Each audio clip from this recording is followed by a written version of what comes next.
प्रश्न 1। त्रिभुज P Q R में भुजा क्यू आर का मध्य बिंदु डी है, पी एम डैश है, पी डी डैश है।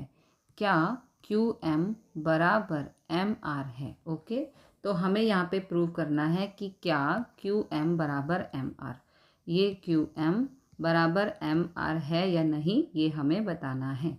दिया है कोण पी एम डी बराबर 90 डिग्री, ये पी एम डी 90 डिग्री का कोण है, तो पी एम, ये जो पी एम है ये शीर्षलंब हो गया।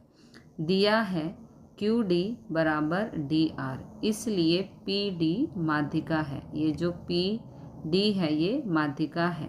तो नहीं, क्यू एम बराबर नहीं है एम आर, क्योंकि डी क्यू आर का मध्य बिंदु है। ये जो डी है ये क्यू आर का मध्य बिंदु है, ना कि एम बिंदु। एम बिंदु यहाँ मध्य बिंदु नहीं है। ओके। प्रश्न 2। निम्न के लिए अनुमान से आकृति खींचिए। अब इन्होंने कहा है अनुमान से, तो यहाँ पर हमें कोई भी मेजरमेंट नहीं लेना है, सिर्फ समझकर आकृति बनानी है। तो पार्ट ए में दिया है त्रिभुज ए बी सी में बी ई एक माध्यिका है। ये जो बी ई है ये माध्यिका है। माध्यिका का मतलब हुआ ए सी को दो बराबर हिस्सों में बांटना। ओके, तो बी ई हो गई माध्यिका। पार्ट बी में हमें दिया है यहाँ पी क्यू और पी आर।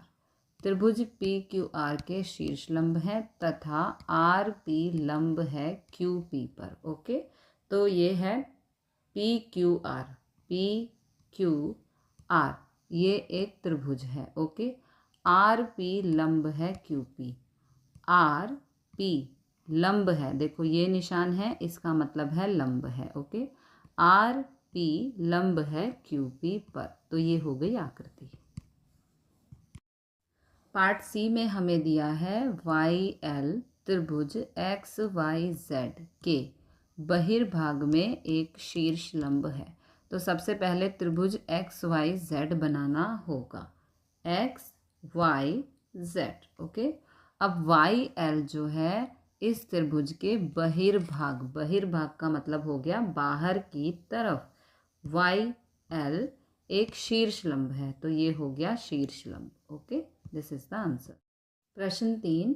आकृति खींचकर पुष्टि कीजिए कि एक समद्विबाहु त्रिभुज में शीर्षलंब व माध्यिका एक ही रेखाखंड हो सकता है। ओके, तो हम जानते हैं कि समद्विबाहु त्रिभुज, समद्विबाहु का मतलब है जिसकी दोनों भुजाएं बराबर हो। ओके, दो भुजाएं समान होती हैं। नीचे दिए गए त्रिभुज ए बी सी में ए बी बराबर ए सी है, ए बी बराबर ए सी है। इसकी माध्यिका और शीर्षलंब दोनों खींचते हैं, दोनों एक ही बिंदु पर मिलते हैं। देखो ये ही माध्यिका है ए एल और ये ही शीर्षलंब है, अतः ए एल त्रिभुज की माध्यिका और शीर्षलंब दोनों ही हैं, हैंस प्रूव्ड।